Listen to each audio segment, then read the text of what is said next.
اگرچہ گنہگار 100 بار برائی کرے اور اس کی عمر دراز ہو تو بھی کیا؟ آئیے آج اسی پہ غور کرتے ہیں۔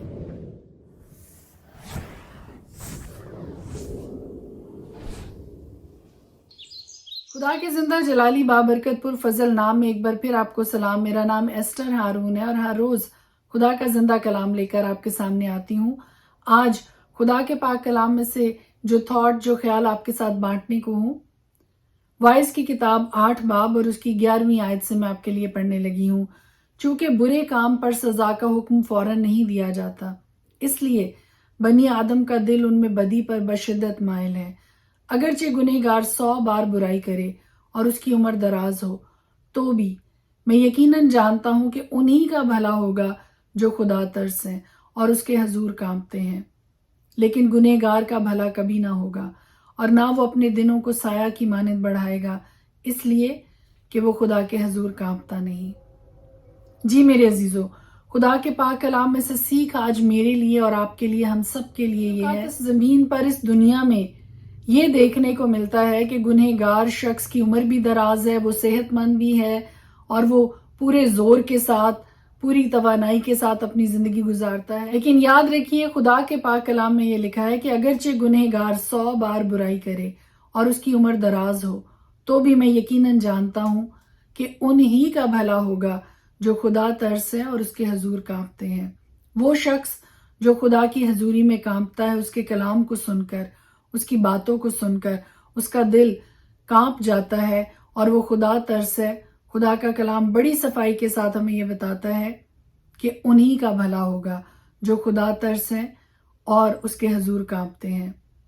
اور آگے پھر دوبارہ مینشن کیا گیا ہے 13ویں آیت میں، لیکن گنہگار کا بھلا کبھی نہ ہوگا اور نہ وہ اپنے دنوں کو سایہ کی مانند بڑھائے گا، اس لیے کہ وہ خدا کے حضور کانپتا نہیں۔ اور پھر 14ویں آیت میں آپ کے سامنے پڑھنے لگے، ایک بطالت ہے جو زمین پر وقوع میں آتی ہے کہ نیکوکار لوگ ہیں جن کو وہ کچھ پیش آتا ہے جو چاہیے تھا کہ بد کرداروں کو پیش آتا، اور شریر لوگ ہیں جن کو وہ کچھ ملتا ہے جو چاہیے تھا کہ نیکوکاروں کو ملتا۔ میں نے کہا کہ یہ بھی بتلان ہے۔ ایک اور بتلان اور ہوا کی چران جس کے بارے میں خدا کا بندہ ہمیں وائز کی کتاب میں سکھاتا ہے، وہ یہ ہے کہ ہمیں یہ بھی معاشرے میں، دنیا میں دیکھنے کو ملتا ہے کہ وہ باتیں، وہ حالات و واقعات جو کہ نیکوکاروں کے ساتھ پیش آتے ہیں، چاہیے تھا کہ وہ بد کرداروں کے ساتھ پیش آتے، اور شریر لوگ بھی ہیں جن کو وہ کچھ ملتا ہے جو چاہیے تھا کہ نیکوکاروں کو ملتا۔ لیکن یہ سب کچھ خدا کے ہاتھ میں ہے۔ اس کی بانٹ کرنے والا، اس کی تقسیم کرنے والا، اس کا انصاف کرنے والا صرف اور صرف خدا ہے۔ خدا کے ہاتھ سے ہمیں چاہے دکھ ملے چاہے سکھ ملے، ہمیں ہر حال میں خدا کی شکر گزاری کرنی ہے۔ حالات اچھے ہوں، حالات برے ہوں، حالات تنگ ہوں، حالات خوشحال ہوں، جس طرح سے بھی خدا ہمیں رکھتا ہے، جس حال میں بھی رکھتا ہے، خدا کی شکر گزاری کیجیے۔ جب جہاں جہاں خدا کا کلام سننے کو ملے، خدا کی آواز آپ کے کانوں میں پہنچے، تو کانپ جائیے خدا کے کلام کی آواز کو سن کر، خدا کے کلام کی بات کو سن کر، کیونکہ خدا کا کلام یہ کہتا ہے کہ انہی کا بھلا ہوگا جو خدا ترسیں اور اس کے حضور کانپتے ہیں۔ May God bless you۔ خداوند کی برکت، خداوند کی رحمت، خداوند کا خوف، خداوند کا ڈر میری زندگی میں، آپ کی زندگی میں، ہم سب کے دل و دماغ پر رہے۔ خدا ترسی اور خدا کا خوف ہماری زندگیوں پر چھایا رہے، آمین۔ غزل الغزلات، اس کا 2 باب۔ میں شارون کی نرگس اور وادیوں کی سوسن ہوں، جیسی سوسن جھاڑیوں میں ویسی ہی میری محبوبہ کنواریوں میں ہے، جیسا سیب کا درخت بن کے درختوں میں ویسا ہی میرا محبوب نوجوانوں میں ہے۔ میں نہایت شادمانی سے اس کے سایہ میں بیٹھی اور اس کا پھل میرے منہ میں میٹھا لگا۔ وہ مجھے مے خانہ کے اندر لایا اور اس کی محبت کا جھنڈا میرے اوپر تھا۔ کشمش سے مجھے قرار دو، سیبوں سے مجھے تازہ دم کرو، کیونکہ میں عشق کی بیمار ہوں۔ اس کا بایاں ہاتھ میرے سر کے نیچے ہے اور اس کا دہنا ہاتھ مجھے گلے سے لگاتا ہے۔ اے یروشلم کی بیٹیوں، میں تم کو غزالوں اور میدان کی ہرنیوں کی قسم دیتی ہوں کہ تم میرے پیارے کو نہ جگاؤ، نہ اٹھاؤ، جب تک کہ وہ اٹھنا نہ چاہے۔ میرے محبوب کی آواز دیکھ وہ آ رہا ہے، پہاڑوں پر سے کودتا اور ٹیلوں پر سے پھاندتا ہوا چلا آتا ہے۔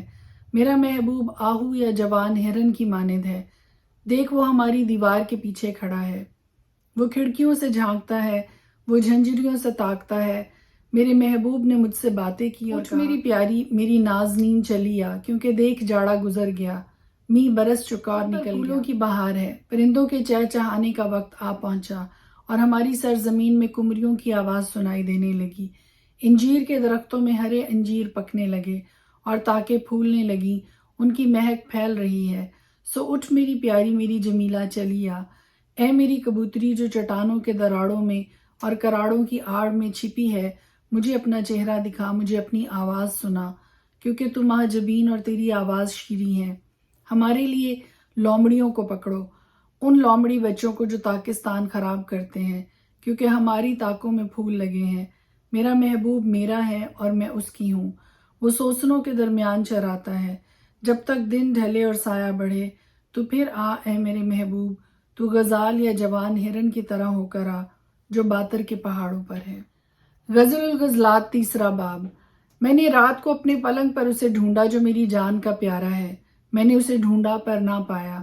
اب میں اٹھوں گی اور شہر میں پھروں گی، کوچوں میں اور بازاروں میں اس کو ڈھونڈوں گی جو میری جان کا پیارا ہے۔